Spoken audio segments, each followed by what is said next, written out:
इसमें मंशा केंद्र की सरकार की सिर्फ धार्मिक आधार पर ध्रुवीकरण करना है, धार्मिक उन्माद फैलाना है, वोट की राजनीति करना है और कुछ नहीं। इस्लाम 1400 वर्ष पुराना लगभग उसका इतिहास है और वक्फ बोर्ड उन प्रॉपर्टीज पे क्लेम कर रहा था साउथ की कुछ मंदिरों पे जो 2000 वर्ष पुराने हैं।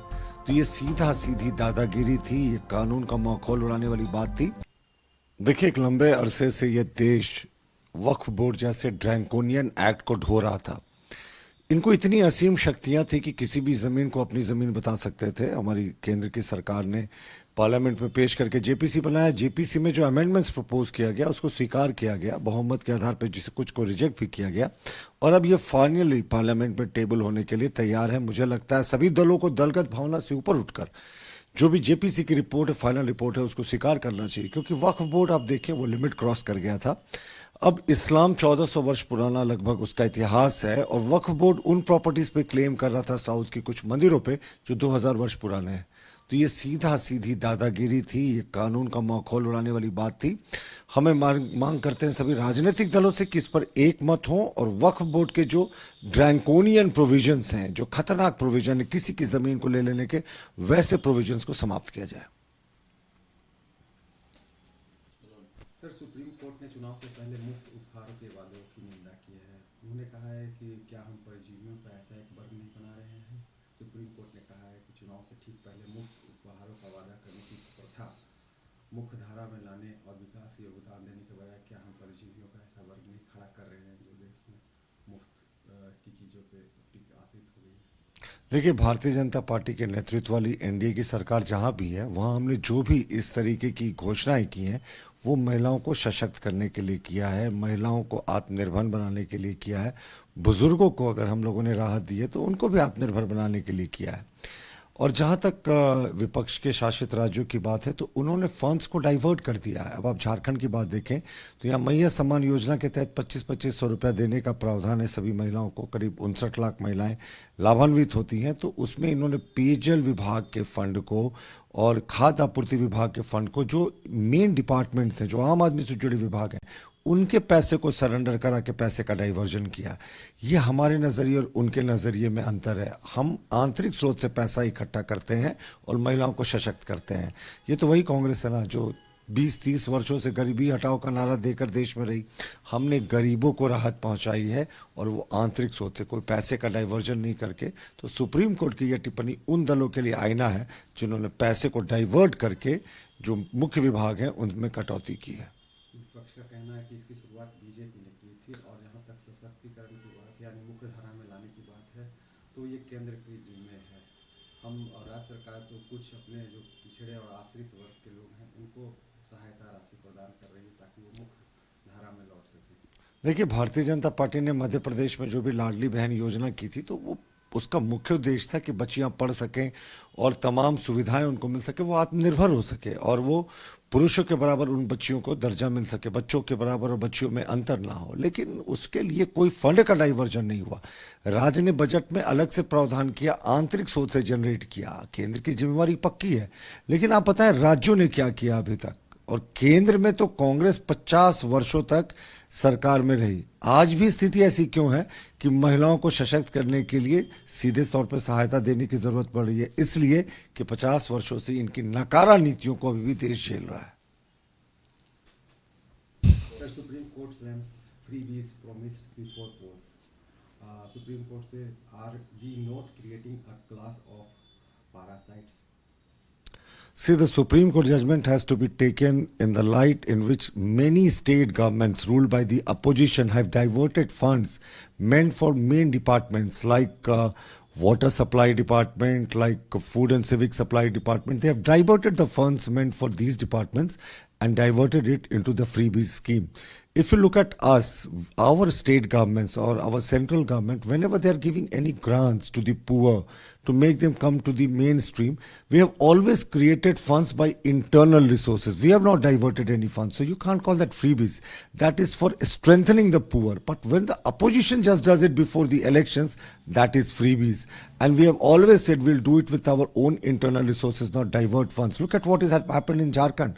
They diverted the funds of food and civic supply and they diverted the funds of water supply department to feed it into the Mahia Samman Yojana, 2,500 rupees to the each female between 18 and 49 years. This is freebies.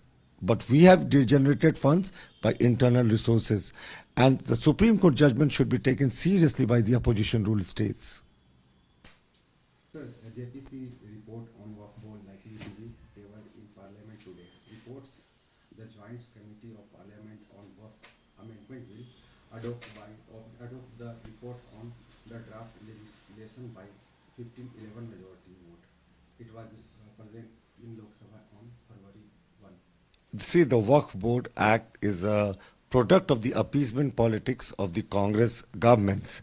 If you look at the draconian provisions of the Act, they had the power to seize any property and call it their own, and it could not be even challenged in the courts. There was a tribunal of the Waqf Board only. So this was, absolutely a totalitarian kind of thing where you could not even challenge it legally. Now our government is undoing the wrong done by the Congress governments, and we have introduced the bill. It was referred to the JPSC. There were certain amendments moved. Some were passed, some were not. Now it is ready to be tabled in Parliament. And I think the draconian provisions of this act has to go. See, the Waqf Board laid claim to a Hindu temple in South India, which is around 2,000 years old. And when the Islam itself is around 1,400 years old only. So these are the provisions we want to go. And we are sure that all parties, irrespective of their party affiliations, will rise above petty politics and support the amendments and support the JPC report. देखिए, JPC की report joint parliamentary committee, अब उसमें जिस विचारधारा के लोगों की अधिकता रहेगी उसी के पक्ष में रिपोर्ट जाएगा, ये तो सभी लोग जानते हैं। तो जेपीसी का गठन भी उसी तरह के उद्देश्य के लिए किया गया था और जेपीसी की जो रिपोर्ट है वो सदन में प्रस्तुत किया जाएगा। तो इसमें मंशा केंद्र की सरकार की सिर्फ धार्मिक आधार पर ध्रुवीकरण करना है, धार्मिक उन्माद फैलाना है, वोट की राजनीति करना है और कुछ नहीं। वक्फ बोर्ड के बारे में जो दुष्प्रचार किया जाता है, हकीकत में बातें यथार्थ में वैसी हैं नहीं। फिर भी आप इस तरह की बातें, इस तरह के विषय को इसलिए उठाते हैं कि आपको आसानी होता है अन्य जो ज्वलंत मुद्दे हैं उनसे ध्यान भटकाने के लिए। तो अभी किसान आंदोलन चल रहा है, कई एक बातें हैं, उनसे ध्यान भटकाना है तो वक्फ बोर्ड को आगे करो। इसके अलावा मुझे और कुछ नहीं लगता। सदन में पेश होगा, देखिए सदन में पेश होगा। सदन में बहुमत में सरकार तो है नहीं, बैसाखी के सहारे चलने वाली सरकार है। कैसे क्या कुछ होगा, चलिए आगे देखते हैं। सुप्रीम कोर्ट ने चुनाव से पहले मुफ्त उपहार के वादे पर पॉलिटिकल पार्टी उसकी निंदा की है। उन्होंने कहा है कि जो राष्ट्रीय विकास में योगदान देने के बजाय क्या हम परजीवियों का एक वर्ग नहीं बना रहे हैं जो मुफ्त में दे रहे हैं इन लोगों को। देखिए, मैं सर्वोच्च न्यायालय की इस टिप्पणी को कुछ हद तक सही भी मानूंगा और प्रासंगिक है, परंतु इसकी शुरुआत किन लोगों ने की, उनका उद्देश्य क्या था? भारतीय जनता पार्टी की सरकार, पिछले 10 वर्षों की सरकार ने कुछ किया नहीं, विकास के कोई काम नहीं गिना पाएंगे वो, कोई सकारात्मक उपलब्धियां नहीं है उनकी। तो उनके पास एक ही दो हथकंडा बचता है, एक धार्मिक उन्माद फैलाना और दूसरा रेवड़ियां बांटना। 80 करोड़ लोगों को अनाज दे रहे हैं आप, और एक तरफ बोलते हैं कि 56 करोड़ लोगों को गरीबी रेखा से ऊपर उठा दिया, वहीं दूसरी तरफ भाषण में बोलते हैं कि 80 करोड़ लोग उस अन्न के कारण, वो अनाज जो है उसके कारण जिंदा है। तो इस तरह की मानसिकता अगर होगी तो ये प्रवृत्ति बढ़ेगी फ्री बीज की। लेकिन इस सरकार में, 10 साल के सरकार में महंगाई जो बढ़ी, महंगाई चरम पर पहुंच गई, आसमान छूने लगी। इस महंगाई से निजात दिलाने के लिए जो गरीब जनता है, उन गरीब जनता के बीच कुछ राहत की घोषणा सरकारें, अगर राज्य सरकारें करती हैं तो उसमें कोई बुराई मुझे नजर नहीं आती। झारखंड के परिप्रेक्ष्य में मैया सम्मान योजना वैसे ही जो गरीब तबके की महिलाएं हैं उनको राहत पहुंचाने में बहुत मददगार साबित हुई। जो आसमान छूता हुआ महंगाई है उसके कारण त्रस्त ये जनता, और उसकी जिम्मेवार केंद्र की सरकार है, तो वैसी जनता को हम राहत पहुंचाते हैं, तो इसमें कोई बुराई मुझे नहीं दिखती। सुप्रीम कोर्ट ने कहा है कि हम मुख्य धारा में लाने के बजाय हम उन्हें फ्री दे रहे हैं। क्या हम सही में एक कहते हैं लोगों को मुख्य धारा में ला पा रहे हैं? देखिए मुख्य धारा में लाने का प्रयास राज्य सरकारें भी करती हैं, लेकिन जवाबदेही केंद्र सरकार की होती है। आप महंगाई बढ़ाते जा रहे हैं, आप रोजगार नहीं दे रहे हैं, आप रोजगार के अवसर घटते जा रहा है, आप पूंजीपतियों के पक्ष में निर्णय ले रहे हैं, गरीब जनता उपेक्षित है, आम जनजीवन अस्त व्यस्त है। वैसे में राज्य सरकारें क्या कुछ करेंगी? मुख्य धारा में लाने में राज्य सरकारों के अधिकार बहुत सीमित है और उसका सदुपयोग खास करके झारखंड में माननीय हेमंत सोरेन जी तो अपनी पूरी ताकत और क्षमता के साथ जो कुछ भी किया जा सकता है, रोजगार सृजन की बात करें, हम महिलाओं को सशक्त करने की बात करें, सहकारी समितियों का गठन करके कई एक जो भी कर सकती है सरकार ये करती है। प्रभातखबर.com, विश्वास वही, रफ्तार नहीं।